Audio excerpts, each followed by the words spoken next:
Dober dan. Slišali ste, začel sem snemati, kar pomeni, da bomo začeli z današnjo temo.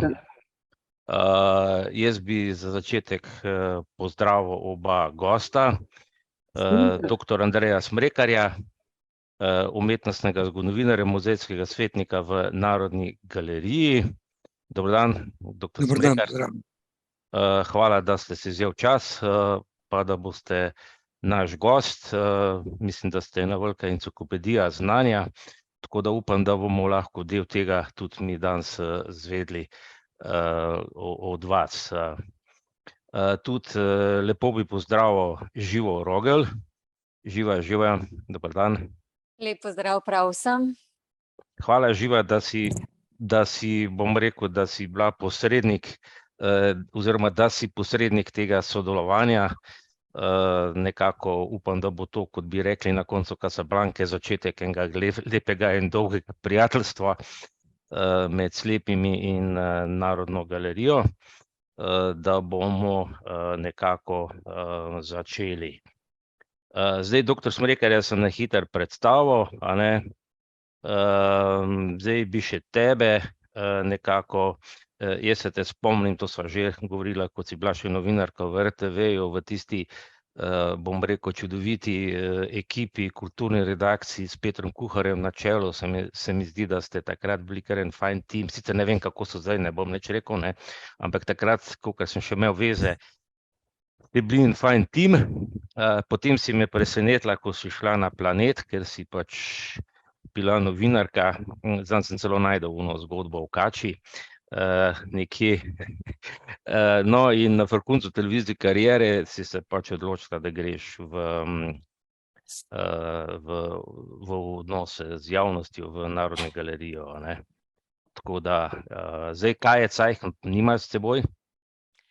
Ne, danes sva iz Narodne galerije, kot ste rekli, dr. Andrej Smrekar in jaz. Kaja Cajhen pa je na vodstvu, ker nam tudi ta viroza in pa razni covidi povzročajo, tako da kakšni umanjkajo in rabimo vse na terenu. Se pravi, v galerijskih prostorih tudi, no. Tako da ja, hvala, ker si spomnil na novinarsko delo. Omenil si Petra Kuharja, to je bil čas tudi, ko je bil z nami še Jože Hudeček, legendarni televizijski novinar. Z njim sva si delila pisarno, tako da to so bila res krasna leta. Veliko sem se naučila od teh velikih mojstrov in vse to sem lahko zelo dobro izkoristila tudi pri delu v Narodni galeriji, kjer pa sem obkrožena z drugačnimi strokovnjaki, s takimi, kot je dr. Andrej Smrekar, ki ima seveda največ izkušenj in je, kaj naj rečem, res velika zakladnica, enciklopedija. Tako da, ja, v redu. Jaz sem, ko sem se malo pripravljal, pravzaprav sem rekel, kako bo začeti, ne.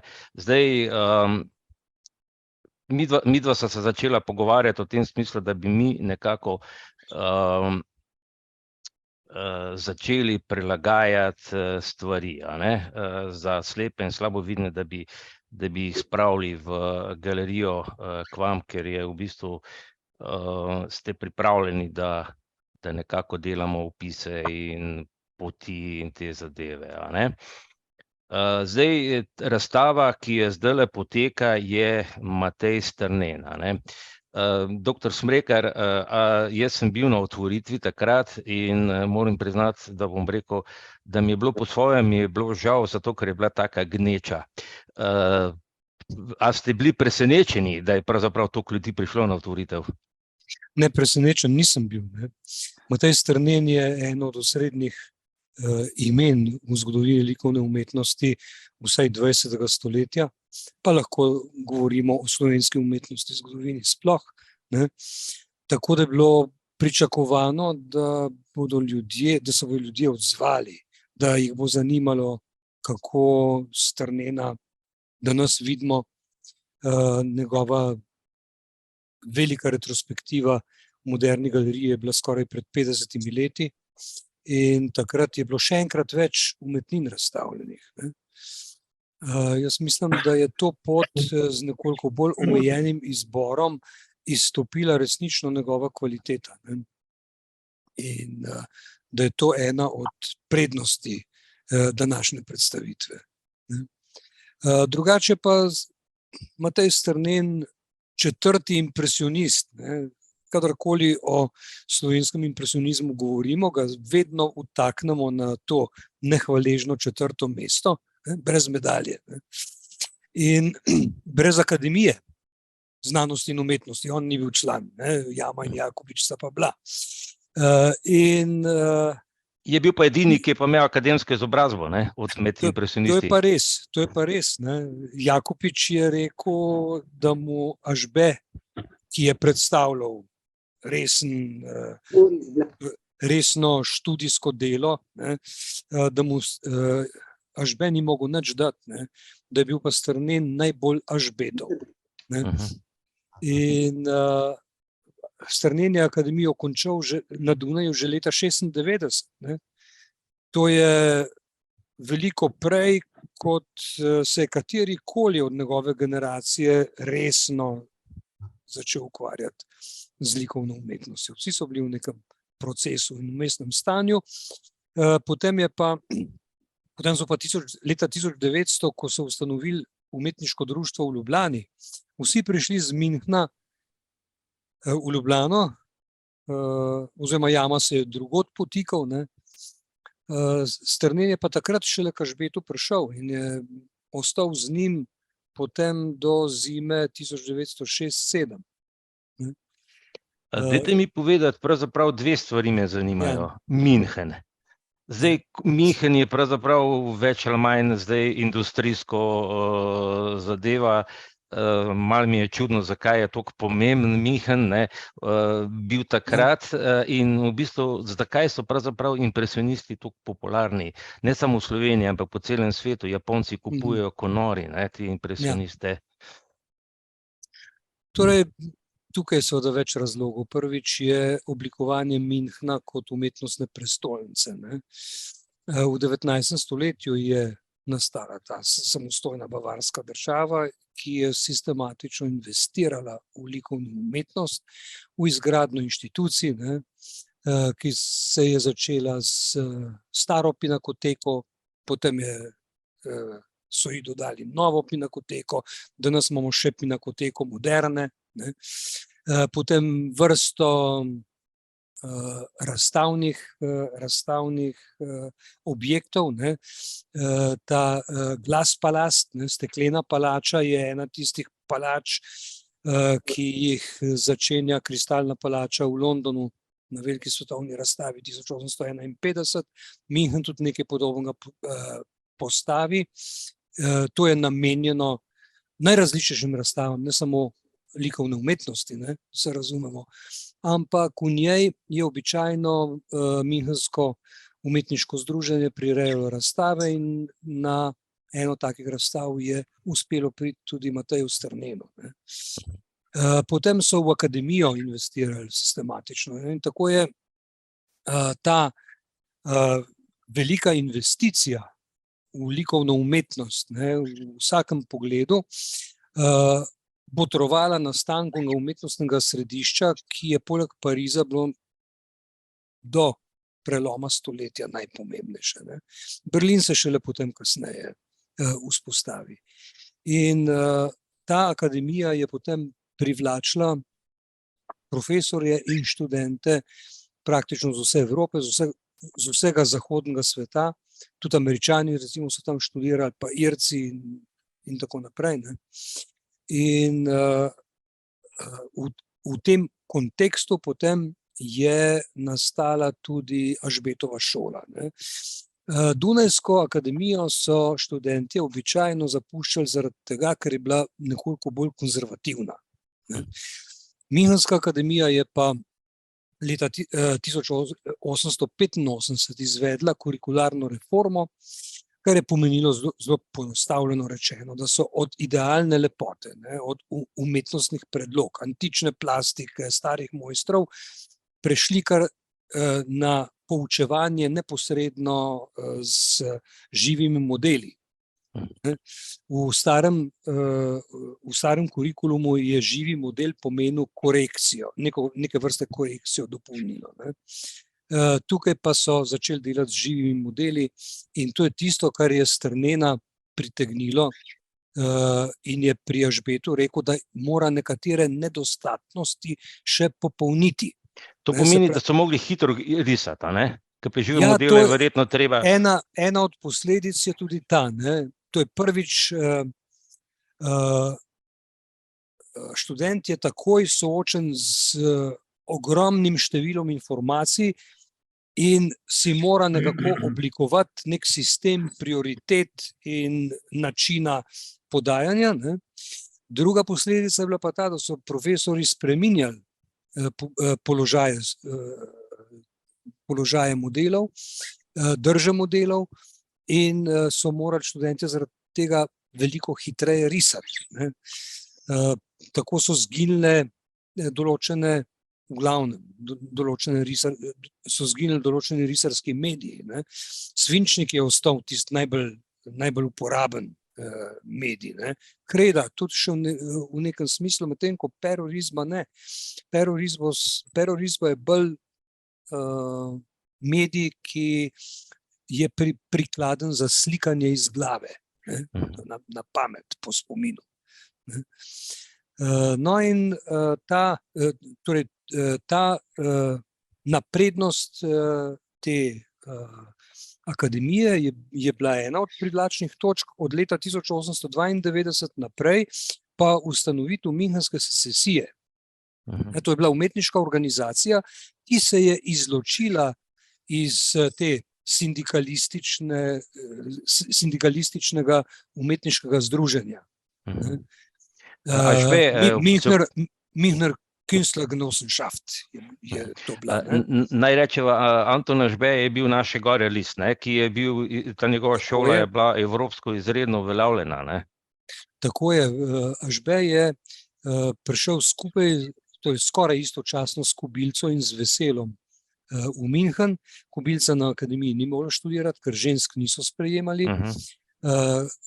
Vesel in Ažbe sta pa akademijo zaključila tam do leta 1890 in Ažbeta so potem kolegi nagovorili, da je prevzel korekturo, ne, pri poučevanju. In iz tega nastala potem leta 1991 zasebna šola, ki je delovala do Ažbetove smrti 1905 in v tem času se je zvrstilo tam okoli 250 študentov v tej njegovi šoli. Med njimi so bila tudi tako pomembna imena, kot je recimo Vasilij Kandinski, pa Aleksej Javlenski, pa Gabriele Münter je bila nekaj časa tam. Potem je bila cela vrsta drugih, v veliki večini res vzhodnjaških Evropejcev izšolanih. In ta šola je bila neka vmesna postaja med njihovim izhodiščem in Parizom. Pariz je bil pa seveda umetnostna prestolnica, svetovna takrat in končni cilj vsakega ambicioznega umetnika, ki je moral seveda tudi denar imeti za to, da je lahko tako daleč prišel. Se pravi, München je bil cenejši, ampak neke vrste alternativa Parizu. Tako, prav gotovo, ne, in Münchenska secesija je na svoje razstave vabila umetnike z vse Evrope, ne. Jaz sem slišal, da je celo Picasso razmišljal o tem, da se mora iti v München pokazati. Ja, tako je. Tukaj je bil, veste, se potem kasneje začel v Berlinu razstavljati, ne. Tukaj je bila ena druga zadeva posredi, ne. Picasso je bil vezan s pogodbo na galerista in je v svojo letno produkcijo za mesečno plačo moral galeristu prepustiti. In ni smel drugje razstavljati v Franciji. Je pa lahko v tujini razstavljal. Dobro, dajva se vida vrniti k Strninu. Ne bova šla preširoko, bomo obdelali celo zgodovino, ne. Se pravi, Strnen je, kot ste rekel, ja, tudi na otvoritvi ste rekel, da ste ga glih zato tudi izbral, ne, ker je na zadnjem mestu in dejansko nekako zanemarjen, ampak ima med impresionisti, ima pa verjetno največji opus, ne, on je... Ne, največji opus ima zagotovo Jakopič, statistično, ne. Pri Strnenu je treba poudariti nekaj. Strnen, tudi če slovenskega impresionizma ne bi bilo, bi bil pomemben slovenski impresionist. Njegov opus stoji v tej impresionistični tradiciji sam zase. In to ponavadi spregledamo zato, ker je pri impresionističnem slikarstvu krajinski žanr na prvem mestu. Strnen se je pa krajine občasno loteval, v prvem desetletju nekoliko več, potem pa znatno manj, in zaradi tega ta del njegovega opusa ne izstopa. Strnen je s tistim svojim prispevkom slovenskemu krajinskemu slikarstvu prispeval nekaj izjemno pomembnih eksperimentalnih slik, ki so v modernističnem smislu na primerljivi ravni s tistim, kar je Jakopič počel. A čva za slepe opisati, kaj pravzaprav je impresionizem, oziroma kako bi to opisali, da bo pravzaprav bolj sploh vedeli, o čem se pogovarjava? No, dobro. To je z realisti, ki so predhodniki impresionistov, se je uveljavilo prepričanje, da je važno, kako slikamo in ne kaj slikamo. In pri impresionistih potem postane motiv lahko praktično karkoli, kamorkoli pogledaš, to se da naslikati in vnesti v podobo slikarsko problematiko, ki stoji sama zase. Impresionisti so opustili stare akademske načine gradne slike, opuščali so risbo in so slikali direktno na platno, in to s čistimi barvami. Za razliko od realistov so pa oni gradili svojo sliko na komplementarnih kontrastih. To so barvna nasprotja, ki intenzivirajo barvni učinek slike. No, in tukaj nekje vmes med realizmom in impresionizmom se znajdejo naši umetniki konec 19. stoletja.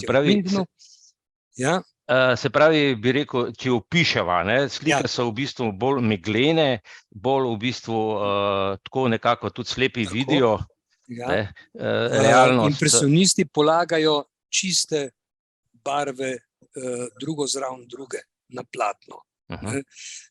In ne poskušajo obrisati posameznih oblik, ampak jih gradijo z barvnimi lisami. Se pravi, impresija je vtis, ne? Tako.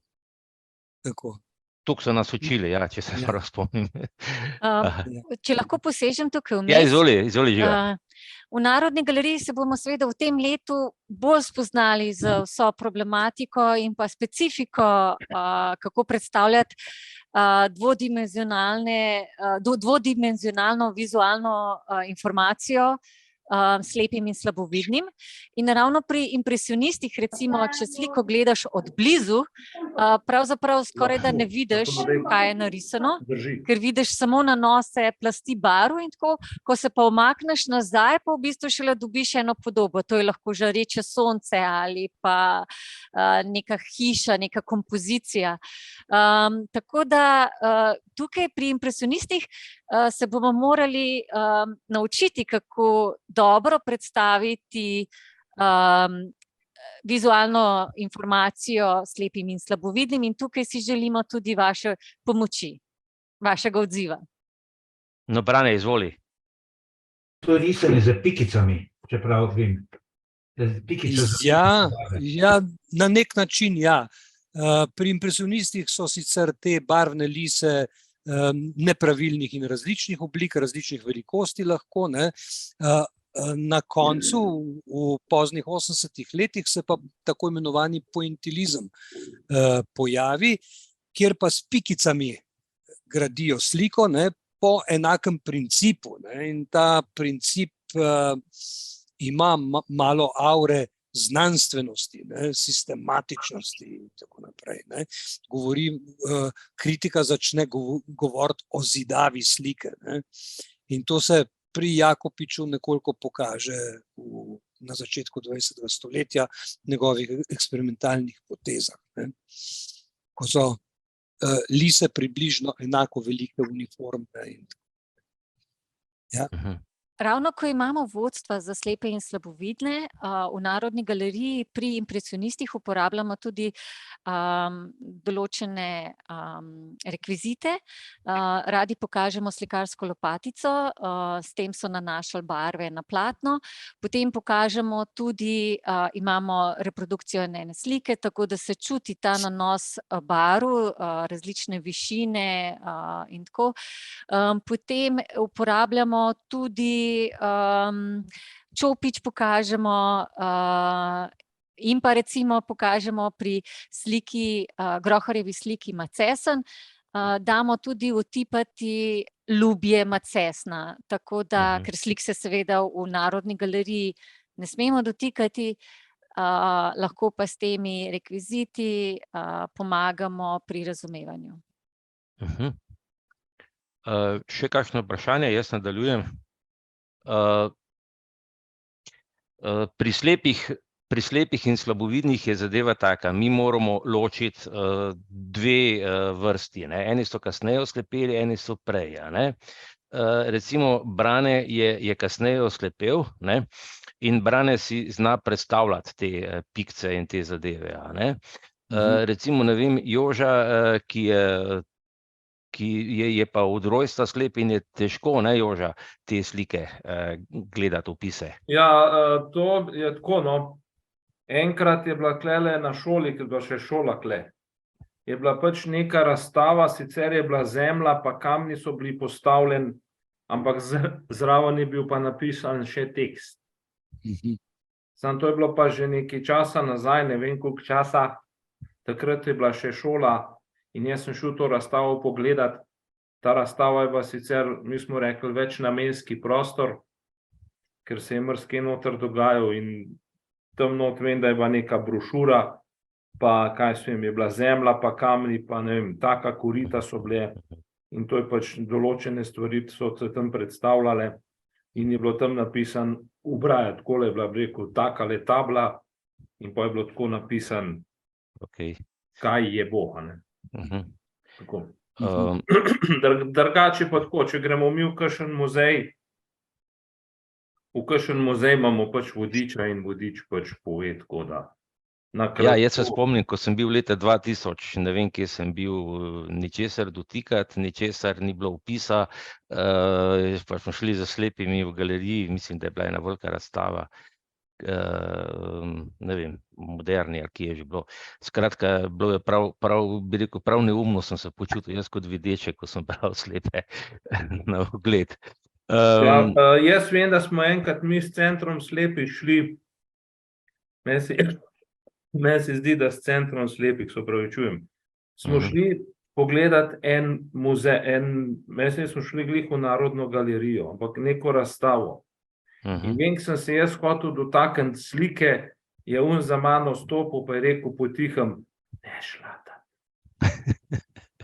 Ja, sicer je pač ženska imela pač tam eno skulpturo, ne vem, ali neke osebe in jo tako prijela v roke in je pač povedal, to vam lahko dam potipati, ostalo pa ne. Pa tako, da se nismo dotikali, ker vem, takrat je bilo še pa nobenih opisov, ne? Socialna delavka z nami in tako naprej, ampak to je bilo Poglejte, mi rokujemo s temi umetnostnimi predmeti praviloma v belih rokavicah, veste, ker je funkcija muzeja, da ohranja, zagotavlja čim daljše življenje vsaki umetnini in ji pač škodi to, če se to je maščobna snov z rok nabira na predmetih ali pa da se od prepogostega tipanja odrgnejo, ne. Zaradi tega ne dovolimo dotikanja umetnin, ampak da se pa napraviti, to je pripraviti predmete, ki vam to izkušnjo lahko ravno tako zagotovijo, ne. In tukaj se bomo mi morali organizirati z našimi tehničnimi delavci tudi, da bojo takšne stvari pripravili. Ja, ker je to tako, se opravičujem. Jaz imam občutek, pa tudi verjeten je tako. Ti, če hočeš nekomu nekaj pokazati, pa nekaj dati, mu ne moreš glih direkt dati, ampak lahko narediš neko skulpturo v to podobo, da pa je lahko on potipa in imaš pač neko za to. Ja, pri kipih to gre, lahko narediš repliko, pri slikih je pa to malo težje. Ja, drugače pa tako, no, pred leti, sem 2010, ko smo imeli tukaj, ko sem jaz bil še zaposlen v Centru slepih, zdaj je to delniška družba v delavnici, vem, da smo imeli izobraževanje in ko smo šli na končni izlet, smo šli v bistro in mi je pač tista vodička dovolila, da sem se lahko dotaknil avtomobila in tistih predmetov. Rekla, drugače naj se ne bi dotikala, ampak jaz sem pa pač lahko se dotaknil tega. Zato pa mi v Narodni galeriji pripravljamo, letošnje leto bomo še posebej posvetili prilagoditvam za slepe in slabovidne. Če smo lani se zelo posvetili gluhim in naglušnim, kajti imeli smo eno izmed razstav o gluhem kiparju Ivanu Štreklju, smo se letos in smo veliko naredili tudi potem naše umetnine smo v znakovni jezik interpretirali, tako da se bomo pa letos potrudili, da bomo čim bolj dostopni za slepe in slabovidne. Moram reči, da mi imamo vse naša vodstva, se pravi, če se naročite, vi lahko zmeraj pokličete k nam v Narodno galerijo in rečete, mi slepi bi prišli pogledati oziroma slabovidni in mi vsa ta vodstva, mi z veseljem pripravimo vodstvo posebej za vas. Ta vodstva so brezplačna, vstopnina je brezplačna, tudi psi vodniki imajo omogočen dostop v Narodno galerijo. Potem ob naših vodstvih uporabljamo razne tipne prilagoditve. V sami zbirki v Biedermeierju smo zelo ponosni na tipno sliko Luize Pesjak. To gre za tipno prilagoditev slike Mihaela Stroja, Luiza Pesjak, in je opremljena s povečevalnim steklom, pa z opisom dela v Braillevi pisavi, pa zvočnim opisom. Lahko se čutimo tudi, iz kakšnega materiala je narejena obleka, ki jo nosi Luiza Pesjak, tako da to je zelo primerna prilagoditev. Obenem imamo še razne rekvizite, s katerimi skušamo prikazati ali določen način slikanja ali pa umetnino. Vsekakor se bomo pa letos potrudili, da bomo delali veliko na audio deskripciji umetniških del. Tako da to je ena izmed naših ciljev v letošnjem letu in se bomo zato zelo potrudili. Me je pa prej pred našo to Zoom kapico poklicala Aksinja Kermaunar, vse jo verjetno vsi poznate, in je povedala, da je na Mariborski pedagoški fakulteti so naredili novo tipno sliko in sicer zvočno tipno predstavitev Jakopičeve Zime, to se pravi spet neke impresionistične slike, tako da bomo to v kratkem predstavili tudi pri nas. Dve študentki sta naredili izjemno predstavitev te slike, kjer sta uporabili 3D tiskanje in pa še določene dodatne tehnike, da sta dvodimenzionalno sliko spravili v eno tako tipno sliko, ki bo lahko dala zelo dobro informacijo slepim in slabovidnim. Ja, se to imajo v Novi Gorici, imajo tudi to od Toneta Kralja, imajo tudi eno 3D zadevo narejeno, tako ena restauratorka delala.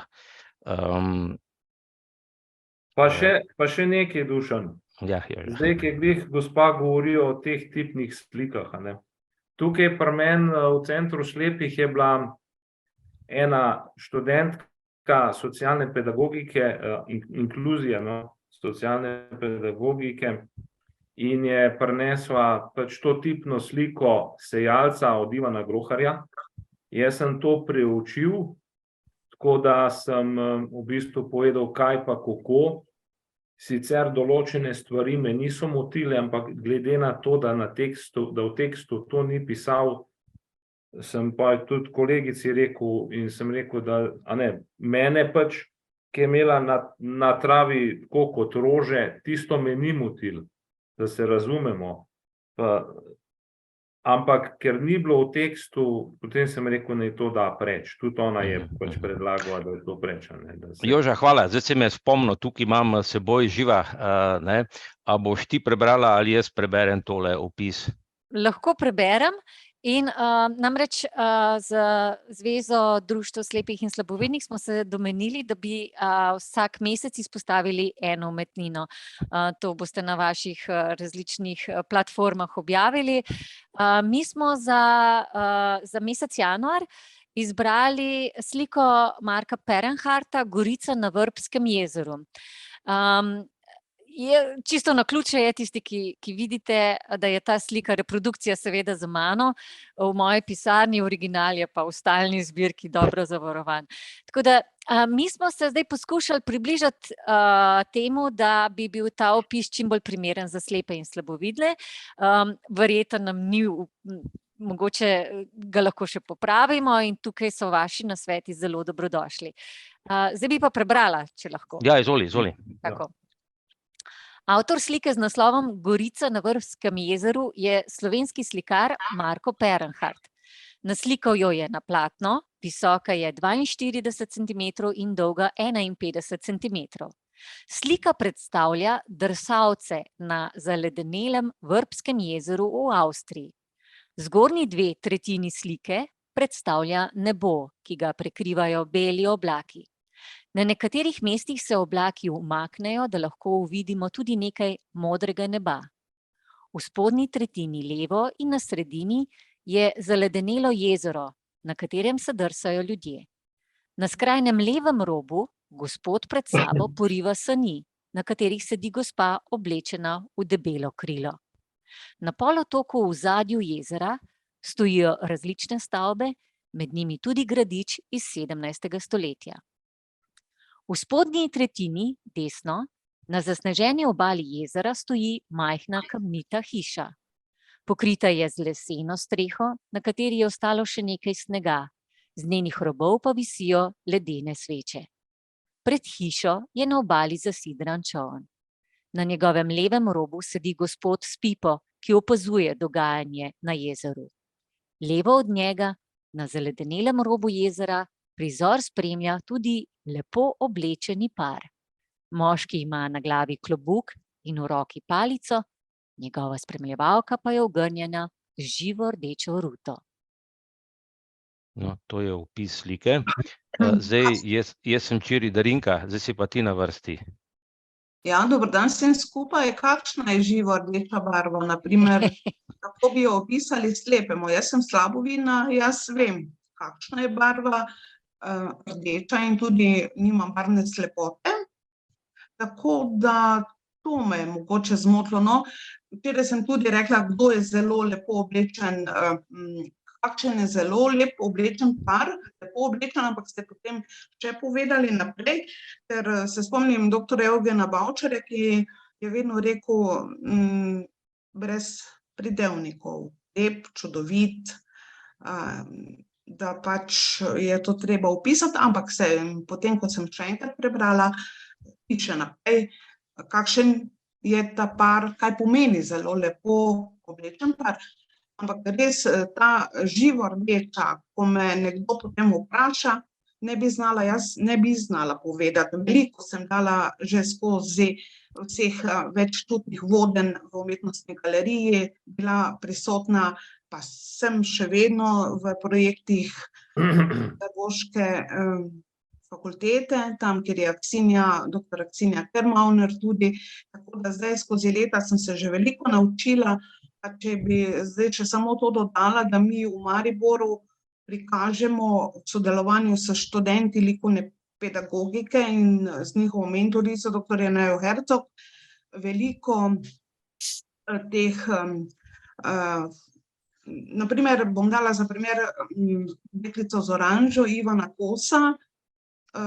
Mi smo sliko opisali, prinesli oranžo, naše slepe posedli v takšno pozo, kot je deklica na fotografiji, oziroma na sliki, se opravičujem, da so si potem znali prikazati. Pa tudi javno plastiko, formo vivo so sedaj študenti pripravili, da lahko to primejo v roke, ker tiste velike skulpture po mestu, ki so postavljene, je ne moreš ravno v roke vzeti ali pa jo pretipati. Skratka, verjetno poznate te zadeve za umetnostno galerijo. ne bi o tem kaj več, ampak to res, da bi opisala nekomu, ki ne vidi živo rdečo barvo, ker tisti, ki je od rojstva slep, ne ve, niti ima svojo predstavo, seveda o barvah, ampak živo rdeča me je pa malo zbodla, oziroma ne zbodla, ne mislim slabo namerno, ampak kako bi opisala nekomu. Dobro, to so zelo dobrodošle opombe in jih bomo upoštevali pri naših opisih naprej. Me veseli, da se o tem pogovarjamo in da nam boste seveda tudi vi pomagali s temi pripombami. Brane, Ja. prosti. Jaz sem se pa spomnil, zelo zanimivo, pred 20 leti smo bili delegacija Zveze slepih v Parizu in med drugim smo obiskali tisto galerijo, razstavne prostore, kako se reče, na železniški postaji, ki so. Prekrat bo zagotovo videl. Musée d'Orsay, Orsajski muzej. Tako, ja. Bivša Orsajska postaja. Tako, in vodič po tej razstavi je bil kolega Eugen Bavčar, ki je popolnoma slep. In nam je določen slike, se prav spomnim, nikoli pozabil sem, kjer je avtor ene 5 slik je od enega impresionista, ker je isti motiv na vsaki sliki. Vi boste gotovo se to spomnili. In vsaka slika pa drugače podnevi, zvečer, spomladi in tako dalje. In je najprej Eugen nam obrazložil, opisal, kaj je motiv na sliki, potem pa vsako sliko posebej izredno lepo opisal. Mislim, to je bilo nepozabno. Kot da bi gledal, je opisoval. Milka? Prosim. Milka, no, ti kot slikarka povej, kako pa ti dojemaš v bistvu te stvari. Tole opis, ko smo ga zdaj imeli. Ja, jaz barve vse poznam. Nimam Ti si slabovidna, ne, v bistvu. Ne, jaz sem zelo slabovidna, vendar barve, svetlejše barve vse ločem. In živo rdečo barvo, kot je Darinka omenila, je težko razložiti. Jaz jo razlagam, pa niti ne tako, kakor da bi kot en ogenj, ne rumen, ampak nekako rdeč. In to me nekako fascinira na to barvo. Drugače pa barve zelo težko razložiti nekomu, ki ne vidi. Lahko jaz rečem, ker čisto nič ne vidi. Mene motijo recimo modre, temne barve, modro, temno modro, temno rjavo, temno zeleno, temno rdečo, jaz jih ne ločem. Ampak si jih nekako predstavljam. Če pa nekdo čisto nič ne vidi, je pa to malo težko. Mi si sicer pomagamo, ker ne vidimo brati, da si označimo tele tube, označimo, katera barva je, sploh pri temnih, zato da vemo sploh, katero barvo v roke prijeti. Ker če ni označena, je zame lahko in rjava, in modra, in zelena, in nam vedela, katera je. Natalija? No, jaz bi tukaj opozoril na problem, ki ga imamo z modernim slikarstvom, z umetnostjo 20. stoletja predvsem, ki se z impresionizmom začne.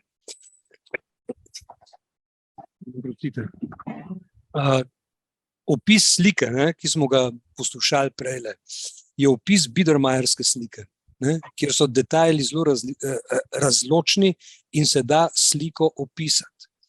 Pri moderni sliki pa, kot sem rekel, ni važno, kaj slikamo, ampak kako slikamo.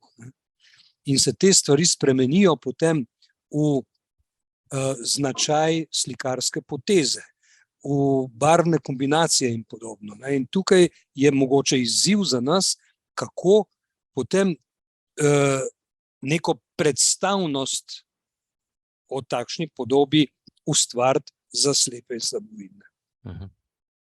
No, vse za to se pa pogovarjamo. Tako, super. Natalija? Blagojevič, ja. No, dej. Dobar dan vsem. Boris, ti si. Gospod Dušan, pozdravljeni. Pozdravljeni vsi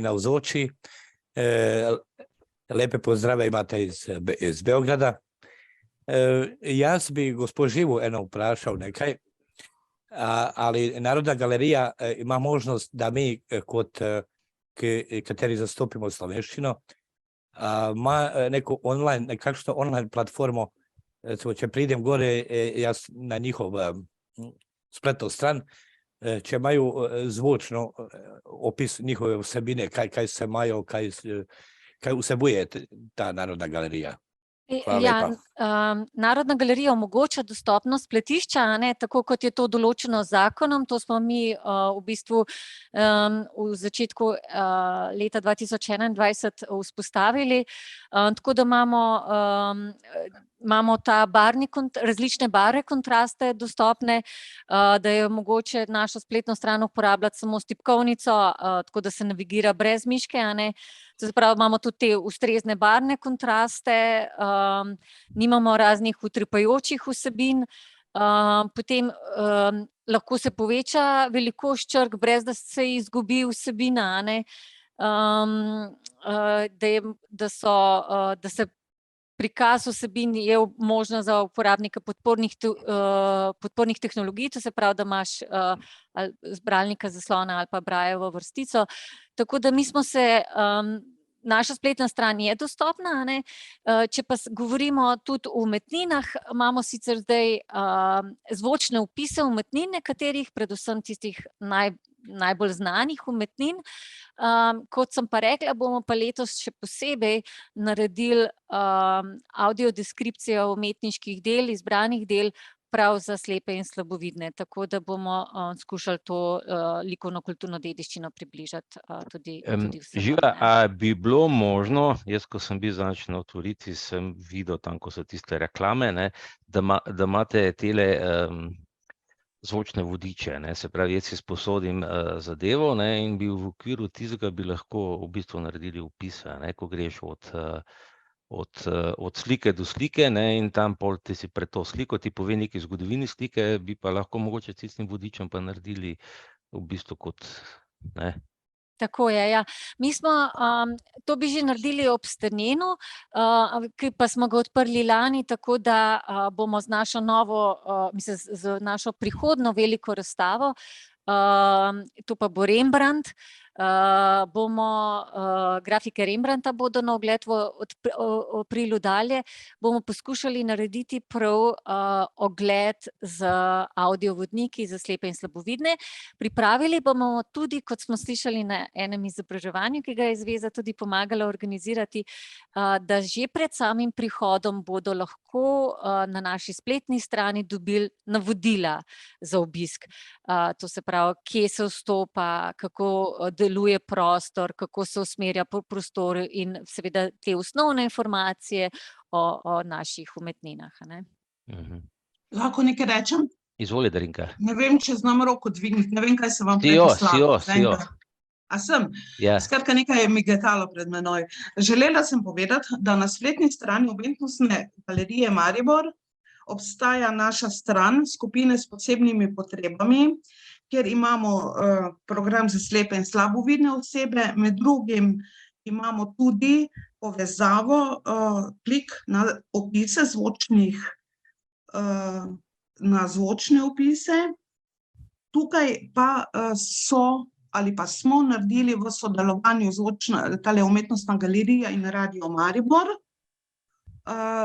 so pripravljeni 19 opisov je zvočnih, tako da lahko tudi ljudje doma poslušajo, kot ste rekli, oziroma smo rekli, da preden da prideš tja.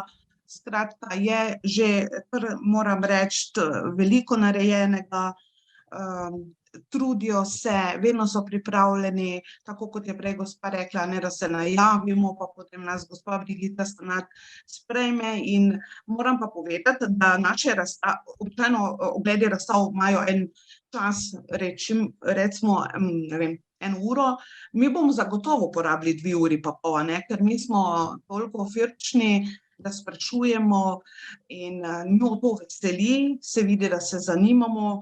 Zato mi smo že ogledali tudi fotografske razstave od Ivana Dvoršaka, Skratka, opisali so nam, potem pa seveda smo mi tudi spraševali. Tako da jaz sem zelo vesela, kdorkoli se kakorkoli potrudi za nas, slabovidne in slepe, zdaj pač jaz sem slabovidna, ne?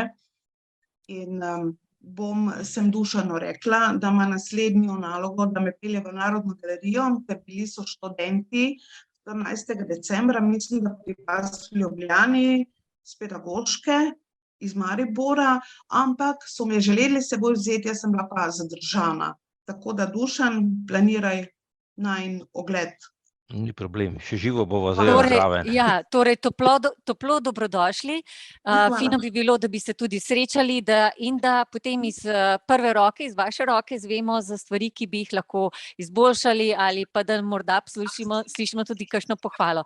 Z Umetnostno galerijo Maribor sem jaz že bila v kontaktu z gospo Brigito Strnad, sva se pogovarjali veliko o tem in so bili njeni nasveti tudi zelo dobrodošli pri pripravi našega programa za letošnje leto, za vse te prilagoditve za slepe in slabovidne, tako da smo z njimi v stiku in smo opazili, da delajo zelo dobro. Tako da, kar smo pa v Narodni galeriji tudi zelo močni, smo pa v ustvarjalnih tečajih. In ne samo to, da imajo slepi in slabovidni prost vstop in da so tudi prilagojeni vodeni ogledi za slepe in slabovidne oziroma za vse ranljive skupine brezplačni, in se za njih zelo potrudimo in vemo, da niso samo 1 uro, ampak da se to zmeraj razvleče, ampak to je tudi nam užitek, ker je to ena taka izjemna izmenjava energij, znanj in pa pogledov. Mi imamo močne tudi ustvarjalne tečaje in pri nekaterih ustvarjalnih tečajih ali pa enkratnih likovnih dogodkih oziroma slikarskih dogodkih bi lahko seveda tudi vi sodelovali, lahko pa se seveda organizira tudi posebno kiparsko delavnico ali pa kakšno drugo, a ne? Mi kiparjev nimamo, imamo pa slikarke, oprosti Žive, ker ti skačem besedo. Bi ti rad predstavil Natalijo. Natalija, imaš mikrofon vklopljen? Ja, zdaj ga pa imam, dober dan. Ja, živijo. Natalija je slikarka, ena od slikark, to je gorenjska naveza, bomo rekli, ne? In Natalija, ti sicer imaš težave z barvami, a ne, praviš, ampak si pa ena od aktivnejših, ne? Pa me zanima, kaj misliš, a čmo narediti eno delavnico, da bi vi prišli tja, pa da bi malo v Narodni galeriji risali? Sej Živa si to mislila, ne? Seveda, mi bomo z veseljem organizirali, ali gre to za kiparsko delavnico ali slikarsko. Tukaj želimo slišati tudi vaše priporočila oziroma vaše želje, da vemo, kaj je tisto, kar bi bilo najbolj primerno. In gospa Natalija, lep pozdrav na Gorenjsko, tudi sama sem po srcu Gorenjka, tako da povejte, kaj bi vas pritegnilo in kdaj ste bili v Narodni galeriji? Jaz sem fenica Narodne galerije, mi pa z možem greva 2 do 3-krat na leto v Narodno galerijo. V bistvu se vzameva cel dopoldan čas, običajno greva dopoldne z vlakom v Ljubljano in potem mož meni slike opisuje od zgoraj do dol vse. Tole Luizo Psijakovo sem bila navdušena, ker je bila že narejena, da pa je mož že takrat počil, ko poslušal, kako se to mora meni povedati. Drugače pa ja, meni impresionisti so mi zelo dobri. Tudi tale opis slike je meni čudovit, ker jaz sem vzporedno gledala z lupo to sliko, ki je za vami. Jaz si predstavljam, kako izgledajo lepo oblečeni ljudje, da meni to ni bil problem. Nekoč sem tudi videla barve, ker zdaj zadnje čase žal tega več ne morem, moje oči več ne morajo, tako da vidim glavno črno-beli spekter. Kakšna je svetlo rdeča barva? To je barva spomladanskih češenj, bi jaz rekla.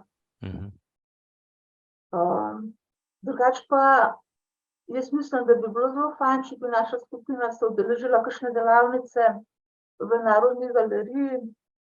Sicer mi imamo nek problem, malo tale logistični, ker smo od jeseni do Škofje Loke, pa še nad Tržiškimi hribi gor. Drugače pa mislim, da bi bila vesela, če bi lahko prišla na delavnico.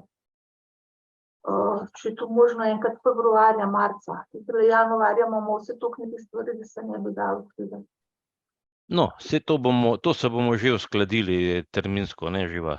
Tako je, ja. Bomo razpisali termin in bomo videli, če imamo dovolj ljudi, da pridobimo in potem bomo izpeljali. Sicer pa, če rečemo, da če 4 pridejo, je to že zelo veliko. Tudi 2, recimo, da se vso to znanje, oziroma ta lepota, ki jo imamo tukaj v Narodni galeriji, da se o tem govori, da se poustvarja, da se spoznava. To je eden izmed nalog naših. Včeraj ste imeli, daj mi povej, včeraj ste imeli risanje pred strninama, ne? Kako to zgleda? To so taki enkratni dogodki, za razliko od ustvarjalnih tečajev, ki so vsak teden, ne? In smo imeli v samem razstaviščnem prostoru, kjer so razstavljena dela strnina, se potem izbere tisto delo, ki je nekomu najbolj všeč in se postavi štafelaj, stolček ali pa samo podloga in se potem ustvarja pred samo sliko. Pri tem pomaga akademska slikarka in likovna pedagoginja, zato da pomaga pri kakšnih zagatah risarskih, pa tudi s kakšnim, pa da ima nasvet. Delamo pa vse to v suhih tehnikah, kajti v razstaviščnih prostorih mokre tehnike niso dovoljene. Moram reči, da to ustvarjanje pred slikami je zelo atraktivno, ljudje to zelo radi pridejo, kajti ko dalj časa gledaš sliko, vidiš globino slike, se ti odpirajo različne plasti, se ti začnejo odpirati svetovi znotraj same slike, tako da je to tudi en tak način spoznavanja umetnine in pa seveda tudi umetnika. Tista, ki vodi to, pa ima seveda tudi te osnovne informacije o slikarskih delih, umetniških delih, tako da lahko postavi tudi v okvir. Vedno je pa dobrodošlo, da se potem udeleži tudi javnega vodstva, ki jih med drugim izvaja tudi dr. Andrej Smrekar. Super, se pravi... In naslednje tako slikanje, če se boste odločili, če vas to zanima, je 9. februarja ali pa 9. marca ob 17. popoldne. No, čakaj, to se moramo pa zapisati. 9. pa ste še rekli 17. 9. februarja ali 9. marca ob 5. popoldne obakrat. Okay. Bomo naredili razpis. To je četrtek. To je četrtek, tako. Ja, okej. Pa bi mu ti od grada 10. marca, Dušan. Kako? 10. marca bi mu ti od grada. Ne, ti si v petek, 13. februarja. Ja. Ja, ti si drugo. V redu, zdaj... Samo ne vem, če je petek 13. februar. Ali 17. je. No, tako. Ja, v redu, okej. Dajmo, pustimo zdaj to. V glavnem, nismo zdaj tukaj pri impresionistih. Zdaj, za konec bi še prosil gospoda Smrekarja, da še nakloni nam malo pozornosti, pa še malo razdeli malo svojega znanja o strnenu, kot recimo o restauratorju, potem kot portretistu prebujajočega meščanstva v Ljubljani, in pa to mi je bilo zanimivo, ko ste nekje v enem pogovoru rekel, da je pravzaprav impresionizem je področje megle centralne Slovenije, kar se tiče strnen se je pa preselil na Primorsko, in je tam ustvaril spet neke druge zadeve. Ja, tako je. Tudi to je prispevalo k njegovemu 4. mestu. Njegova serija slik iz Devina je iz leta 1911. To je za slovenski impresionizem nekoliko pozno.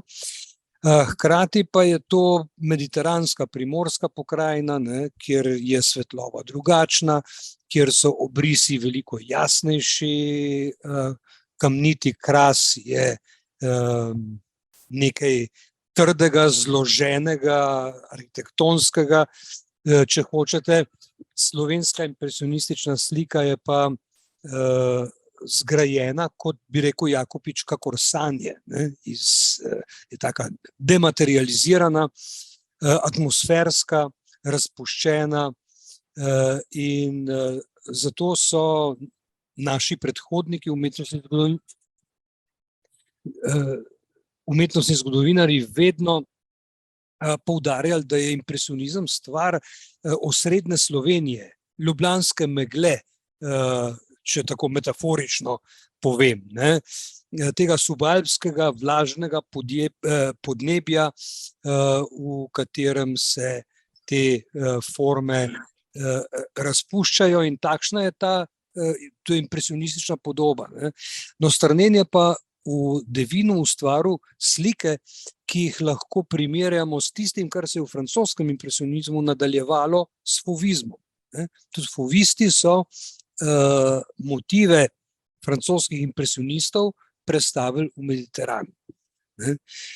Tako da to lahko vidimo že kot neko naslednjo stilno stopnjo in pa predvsem izjemno kvaliteten Strnjenov slikarski dosežek. Strnjen je pa sicer zelo zgodaj, že po ljubljanskem potresu 1895 se prvič srečal s restavratorstvom in je ugotovil, da je to lahko eden od pomembnih virov dohodka, ki ga sicer ni mogel zagotavljati s svojim lastnim ustvarjanjem. Tako da je potem kasneje v življenju rekel, da je restavriral za kruh in je tako ohranil popolno svobodo pri lastnem ustvarjanju, v svojem ateljeju, ne. Strnjen je tako postal naš prvi in izjemno vešč in razgledan restavrator. Že leta 1913 je kandidiral za naslov dvornega svetnika, zlasti pa v času, ko sta začela sodelovati z doktorjem Francetom Steletom in odkrivati srednjeveške freske po Sloveniji, ne, takrat se je njegovo delo razmahnilo. Popeljalo ga je tudi v Dalmacijo, kjer je nekatera renesančna dela restavriral. Bil je, lahko rečem, uradni restavrator v Narodni galeriji in na koncu je svoj restavratorski opus zaključil s poslikavo stropa v prezbiterju in ladji Frančiškanske cerkve v Ljubljani, ki se je začela z restavriranjem Langusovih fresk, potem so pa videli, da tiste prenove Langusove poslikave iz leta po letu 1895 jih ni mogoče odstraniti in so se odločili za poslikavo fresk na novo, ki jih je pa Strnjen poustvaril na poznobaročen način, z zgledi velikega beneškega slikarja Giambattista Tiepola. Rekla sva, ti impresionisti niso bili, Brane, takoj tem dal besedo. Impresionisti niso bili, bi rekel, neki prijatelji, neki klub, ne, ampak so bili bolj skupaj kot eno združenje, da bi skupaj razstavljali. Imeli so probleme z preživetjem, za groharja, ne vem, grohar, kdo je umrl nekje v eni neogrevani, ker ni imel denarja, ne, na koncu je praktično v bedi in v lakoti, nekje v enem nezakurjenem prostoru. Strnjen je pa v bistvu se preživljal na ta način, ne, mu je omogočil eksistenco, ne, drugi so pa preslikavali platna, delali so, ne vem, kure. Tako, tudi Strnjen je v Münchnu veliko kopiral v stari pinakoteki in je te kopije prodajal, ne. Pravi, kopiram Rubensa, da bo za kupčijo. Morali so si poiskati najrazličnejše vire zaslužka, ker je na začetku 20. stoletja München ni mogel več preživeti vseh tistih številnih likovnih umetnikov, ki so se zbrali v tej bavarski prestolnici, ne. In je bilo zelo težko slikarjem vzpostavljati svojo kariero. Se pravi, München je po tem propadel tudi zaradi tega, ker jih je bilo preveč tam, ne? Ja, to je en vidik, ne, drug vidik je, da se je ta secesijski elitizem nekoliko obrusil zaradi notranjih razprtij in se je pobuda preselila v Berlin in na Dunaj. Aha. In tako je München počasi kot umetnostno središče shiral tam do prve svetovne vojne. Dobro, Brane, izvoli. Hvala. Ti si ravno načel to, kar sem hotel povprašati, kako so se ti preživljali, ti naši štirje impresionisti, in kakšne bile razlike med njimi, glede na ta socialni položaj, koliko so se lahko s svojim delom preživljali, koliko ne. Če bi na kratko za vse te štiri lahko povedali. Ja, torej, s svojim delom so se preživljali vsi zelo težko. Jakopič je imel nekoliko več sreče, ker je postal rentje, ker je leta 1904 dobil dediščino, ki je pomenila tudi hkrati njegov osnovni dohodek. Potem je Matija Jama je bil mestni fant, ki se je v mestih dobro znašel in je z revijami sodeloval, ilustriral, fotografiral celo in včasih kakšne članke pisal, ne. Ampak njegov ideal je vendarle bilo slikanje zunaj na prostem, ne. In to mu je omogočila dediščina njegove žene, ki je bila Nizozemka, ne. In iz znane slikarske družine, tam po vrhu vsega, ne. No, Grohar in Strnen sta bila pa proletarska, to je proletarskega stanu, proletarskega izvora, ne. Grohar je to ves čas ostal, prišel je z Loških hribov, ne, imeli so ga vsi za neodgovornega in so zviška gledali nanj, češ, da jim sramoto dela, ker je prosjačil na Dunaju, ko ni bilo drugega izhoda, ne. Strnen je pa poročil hčer tedanjega lastnika Egarjeve tiskarne, ne, ki so jo sicer leta 1904 prodali, to postala šolska tiskarna, ampak podedoval je stanovanje v mestu, ne, in njegov ideal je tudi bil družbeni vzpon, povzpetje v meščanski razred, ne, ki ga 1912 potem nekako simbolično obeleži s to veliko sliko na divanu, ne, nečakinja ženina v beli obleki na takem neobaročnem trosedu je upodobljena, ne. No, ampak Strnen se je poglobil v slikarsko teorijo in tehnologijo, ne. In je videti iz njegovih zapiskov, v njegovih beležencah in skicirkah, da se je zlasti tam leta, potem ko je s potovanja v Pariz prišel nazaj, leta 9, 10, 11 še v Devinu, zelo veliko ukvarjal s temi vprašanji in da je to imelo, to je, da se je izobraževal, izpopolnjeval svoje znanje na tem področju, ki ga je potreboval zaradi restavriranja, ne. To je tudi najbolj intenzivno obdobje restavratorske dejavnosti pred prvo svetovno vojno pri njem, ne. In to je potem prav z njegovo uspešnostjo, z njegovo kvaliteto in seveda tudi etično držo kot restavratorja je dosegel zaupanje Centralnega inštituta za varovanje spomenikov na Dunaju, ne, tako da so mu oni vedno znova dajali to je pogodbe, naloge, pošiljali so ga na teren, da je pripravil oceno, pripravil predračun in tako naprej, ne, in potem na koncu tudi restavriranje izvedel. No, okej. Potem je seveda zaradi tega svojega ugleda je bil celo dober portretist, ne, oziroma se je preživljal s portreti ljubljanskih meščanov, a ne, in meščance. Portret in akt, ne, človeška figura, to sta bila njegovi primarni umetnostni nalogi od vsega začetka, ne. Krajina je bila podrejen žanr vsemu temu, ne, in Strnena, portretiranje je sploh bila tista osnovni smisel slikarske izobrazbe, ne. Predvsem zato so slikarje na prvi stopnji, to je v prvih 4 letih akademije usposabljali, ne, da se lahko preživljajo kot portretisti, ne.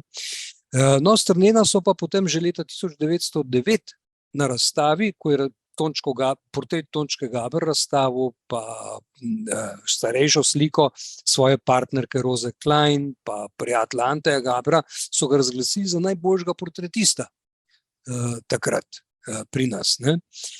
Potem se pa Strnen prav kaj veliko s portretiranjem ni ukvarjal. Ne. Sem in tja nastane kakšen portret velikega formata, ne, kot je njegova hči ob 20-letnici leta 24, pa njegovega sodelavca in mentorja Franceta Steleta leta 28. Ne.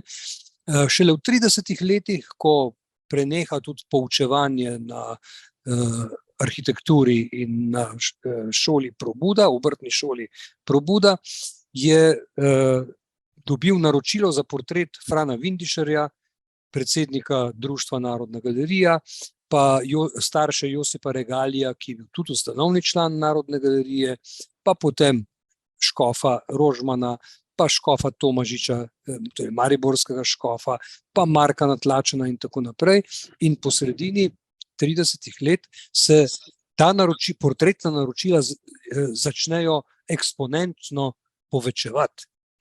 Strnen takrat prvič začuti svojo publiko, prvič ve, koga ima na drugi strani, kakšno sliko mu mora pripraviti in to zna napraviti. In k temu potem doda še ponovno veliki akt, oziroma dezabijeji so to. To so ženske v spodnjem perilu, nekoliko tudi popularni kulturi priličena. In tako njegov portret v drugi polovici 30 let postane statusni simbol med zgornjim meščanskim slojem v Sloveniji. Ne. In pa seveda s tem dopolnilom akta, in takrat se Strnenova avtorska produkcija neverjetno poveča. Ne. Začne se pri njegovih 65 letih, ne, in traja potem vsaj 10 let in pol, ko Strnen ustvari zelo velik del svojega opusa, in to seveda pretežno portrete in akte. Super, hvala. Živa, čas še midva za konec neki. Se pravi, kaj mora s seboj prinesti slikar, oziroma če pride k vam risati? Oziroma kaj dobi, oziroma kakšen material mora s seboj prinesti? Mi vabimo vse, tudi tiste, ki nimajo risarskega predznanja. Zato ne pričakujemo, da bojo prinesli s seboj svoje potrebščine. Mi tukaj zagotovimo papir, vse risarske materiale, udobno in prijazno okolje ter zelo izkušene likovne pedagoge. Občasno pa seveda tudi se pridruži kustos ali pa galerijski animator s umetnostno-zgodovinsko razlago posameznih del. Tako da pravzaprav ne potrebuje nič, razen odprte glave, odprtega srca in navdušenja nad likovno umetnostjo. Super. V redu, bomo tukaj zdaj končali. Jaz pričakujem od Natalije in Milke, da boste naredili reklamo malo po gorenjski in da se bi ki 9. ali 3. oziroma 9.2. ali 9.3. videli v galeriji. Upam, da bo si vzeli čas. Midva se še bova slišala, da narediva tale razpis. Dušana, smem samo nekaj vprašati? Izvoli, Natalija. Mene je Meri pooblastila, da namestnik je zadržana. Vprašam, ali to se mi prijavimo v galerijo, ali boš ti pripravil razpis, pa se na razpis prijavimo, kako zdaj pridemo mi do tja. Ali samo pridemo, pa smo že kar tam. Jaz bi rekla tako, kadar imamo te razpisane dogodke, ki so za vso javnost, se pač lahko prijavi preko spletne strani ali pa pokliče na naš telefon dejavnosti v Ljubljani 01 24 15 415 in tukaj se lahko naročite. Če pa bi želeli vi kot organizirana skupina priti pa da imate seveda to brezplačno ali vodstvo ali ustvarjalno delavnico, pa se tudi pokliče na to številko. 1-3 dni rabimo, da vse zorganiziramo, tako da nam dajte malce časa in potem uskladimo termin, tudi temo, tudi tehniko, tako da se prilagodimo lahko. Super, hvala lepa. Bom jaz se ponudil, da bom posrednik, načeloma je pa to stvar galerije. Tako da jaz bom samo tako, da nekako, da vas spravimo tja, ne. Dušan, hvala. Ena povezava. Malenkost. Dobro, hvala vam, da ste prišli. Meni je bilo, jaz upam, da vama nisem, Živa in gospod Andrej, upam, da vama nisem ukradel preveč časa, da smo vsaj približno izpolnili vajina pričakovanja. Ne, zato smo tukaj. To je naša javna služba. V redu, hvala, jaz upam, gospod Smrekar, da bomo še sodelovali še na kako zadevo, takole bi bilo fajn izkoristiti vašo pripravljenost in znanje, a ne. Živo, vsekakor bomo še na vezi, a ne, okrog teh zadev. Skratka, zahvaljujem se vam. Za naslednji teden najavljam Martina Goloba, se bo Nika z njim pogovarjala. Tako da pridite. Kdo pa je to? Martin Golob, to je ta evangeličanski župnik, ne evangeličanski, pardon, sem rekel, župnik oziroma duhovnik iz Grosuplja, to je, ki je spletni, vplivne spletnja, kako ga naj najavim. Tako da on je bil v Bohinju, zdaj je pa v Grosuplju, no, drugače pa precej to ima preko interneta, Facebooka in se te stvari, je en tak modern duhovnik, ne, tako je. Zdaj tudi knjiga je mu je šla, tako da bo nekako Nika pripravila pogovor z njim. V redu, hvala vam, se vidimo naslednji teden. Živa in Andrej, hvala vama, srečno, bodite zdrava. Lepo pozdravljeni. Srečno. Ocena odlična.